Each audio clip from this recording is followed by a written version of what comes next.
आज हमारे साथ हैं वार्ड नंबर 4 से सभासद रानू कुरैशी जी। आइए उनसे कुछ मुद्दों पर हम लोग चर्चा करते हैं। रानू जी नमस्कार।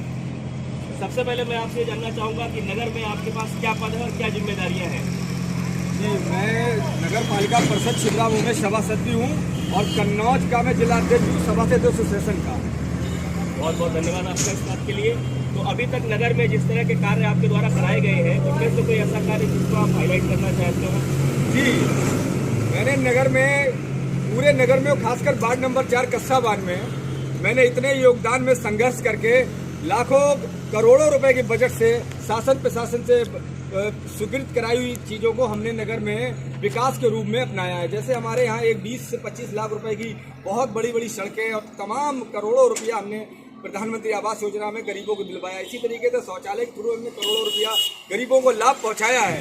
उसके भी अलावा तमाम हमारी सोलर लाइट्स हैं, राशन कार्ड है, गरीबों की जो भी एक जनहित की चीज़ें होती हैं उनको हमने पहुँचाने के लिए दिन रात भूख हड़ताल संघर्ष कर करके हम लोगों ने आंदोलन ज्ञापन के माध्यम से जितनी भी जनमानस की चीज़ें होती थी, जितनी भी शासन प्रशासन तक हम लोगों ने वहाँ पहुँचकर पूरा करवाने का लक्ष्य प्राप्त किया है, जिससे तमाम हमारे जो जनपद के और तमाम अधिकारीगण होते हैं, उनके जितने भी कार्यालय होते हैं, सभी लोग वहाँ मेरे घुसते ही घन दहशत में हो जाते हैं, क्योंकि गरीबों का काम करने के लिए ही हम समाज सेविका कर रहे हैं और गरीबों का एक एक गरीबों का काम कराने के लिए हम लोग 100% तैयार रहते हैं और लाखों करोड़ों रुपए की योजनाएं हमने गरीबों को पहुंचाई हैं। रानू, जैसा कि आपने बताया है कि आप समाजवादी पार्टी से जुड़े हुए हैं जी, तो आप समाजवादी पार्टी के किन्हीं 3 कार्यों का उल्लेख करना चाहेंगे जो आपको लगता हो कि वर्तमान सरकार से बिल्कुल भिन्न और अलग थे?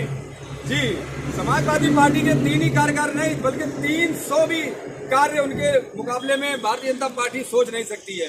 3 कार्य, सबसे बड़ा कार्य तो ये था, समाजवादी पार्टी में भय मुक्त पूरा प्रदेश था, 100 नंबर हो जाए, कितनी लाभ मिलती थी, चाहे वो 10-90 योजना हमारी माताओं बहनों के लिए। इसी की तरीके से कन्या विद्या धन जो हमारी तमाम माताओं बहनों को 20-30 हज़ार रुपए की सहायता राशि मिलती थी, साथ में उन्हें लैपटॉप भी मिलता था।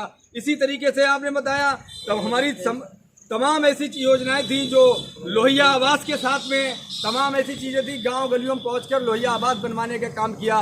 हाईवेज हो, मेट्रो ट्रेन हो, वहाँ तो गिनती ही नहीं है कि 1-2 साल लग जाएंगे जो अखिलेश यादव के कराए गए विकास कार्यों को हम गिनाएंगे। बल्कि समाजवादी पार्टी में जितने भी कार्य थे उनको उत्तर प्रदेश की जनता जानती है, गिन गिन के खुद स्वयं बताती है। आज जो मौजूदा सरकार है उससे देश ही प्रदेश नहीं, भारतीय जनता पार्टी के में मौजूद सभी के सभी विधायक नाराज हैं। तो भारतीय जनता पार्टी के 3 कार्यों को आप हाईलाइट करना चाहेंगे जिससे आपको लगता हो कि समाज का या देश का अहित हुआ हो?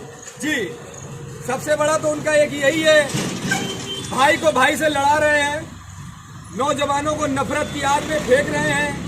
उनके पास में कोई विजन नहीं है, कोई उनके पास में तरीका नहीं है, उनके पास में सिर्फ वही ध्रुवीकरण वाली बात है। उनको डेवलपमेंट, उनको विकास कैसे होता है इसकी ना तो समझ है ना ही तरीका है, क्योंकि पढ़े लिखे लोग ही, तजुर्बेदार लोग ही राजनीति में जनता के काम कर सकते हैं।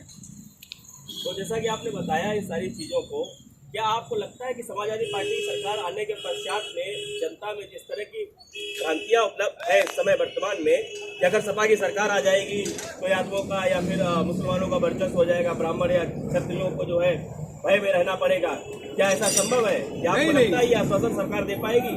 जी बिल्कुल, हमारे राष्ट्रीय अध्यक्ष माननीय श्री अखिलेश यादव जी विभिन्न प्रोग्रामों में, कई कॉन्फ्रेंसों में कह चुके हैं, बार बार बता चुके हैं।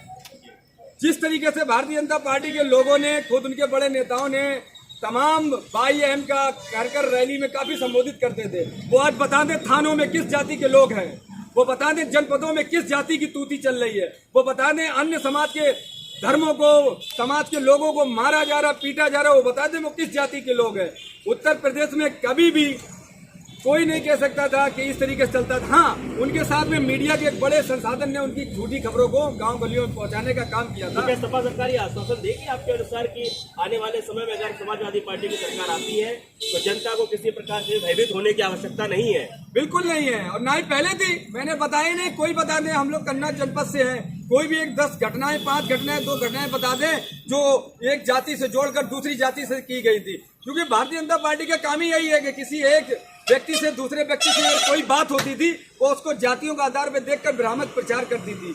क्राइम आज क्या हाल है, बहनों माताओं का निकलना दुश्वार है। लोगों को जनता से बचाया जाए, बदमाशों से बचाया। यहाँ भारतीय जनता पार्टी के लोग ही रेप, बलात्कार, लूट, डकैती आरोप कर रहे हैं। भ्रष्टाचार चरम पर है, काम तो कहीं है ही नहीं। शासन की जो भी योजनाएं होती होंगी वह खुद भारतीय जनता पार्टी के लोग खा जाते हैं।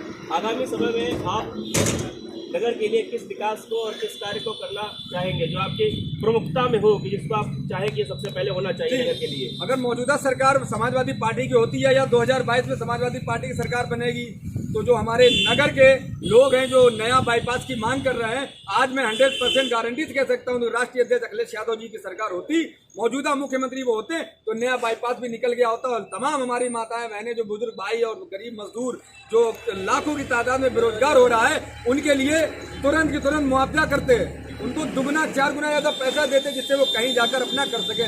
आज लोग भटक रहे हैं, लोग धरने पे परेशान हैं। यहाँ लोग 1-2 महीने से धरना कर रहे हैं मगर सरकार नहीं सुन रही है। उनके जनपद में बैठे हुए लोग और छिबरामुखी विधायिका और कन्नौज सांसद सुब्रत पाठक जी के होते हुए भी उनकी पेट पर लात मारी जा रही है। तो रानू जी, चूंकि आप नौजवान हैं जी, और तो इसके लिए मैं आपसे जानना चाहूँगा कि आप नौजवानों के लिए क्या संदेश देना चाहेंगे वर्तमान में? नौजवानों के लिए मेरा यही संदेश है कि आने वाला वक्त 2022-2024 है। देश आपके हवाले है, वोट आपके हवाले है। जहां आप चाहेंगे वहीं देंगे, हमेशा जैसे आज आपने दिया है। फिर भी हम उनको मुबारकबाद देना चाहते हैं जिन लोगों ने सरकारें बनाई। जनता का काम है, लोकतंत्र में हार जीत होती रहती है।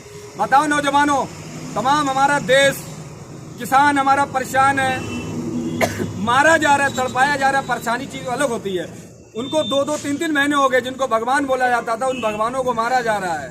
उन अन्नदाताओं के सामने कीले फोड़े गाड़े जा रहे हैं। तो समझ में आ गया आप लोगों के, ये आपको हिंदू मुस्लिम करके मारते थे, लड़ाते थे, अपना वोट बैंक का काम करते थे। आज वो सभी किसान भाई आंदोलन करने को मजबूर है। सरकार उनकी बात नहीं सुन रही है।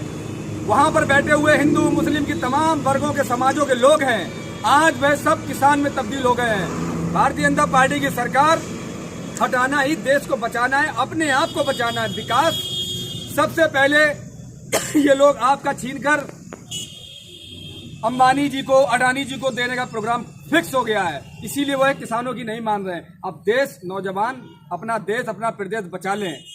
आपको मौका है, कहीं ऐसा ना हो कि दोबारा एक आज़ादी के लिए महात्मा गांधी, सुभाष चंद्र बोस आए, दोबारा नहीं कोई आएगा। देश आपके हवाले है, बचाना आपका काम है। अंबानी अडानी के आगे सरकार बिल्कुल पस्त है। धन्यवाद। तो ये थे हमारे साथ रानू कुरैशी जी, वार्ड नंबर 4 से सभासद। मैं हिमांशु द्विवेदी आप सबके साथ अब विदा लेता हूँ। धन्यवाद।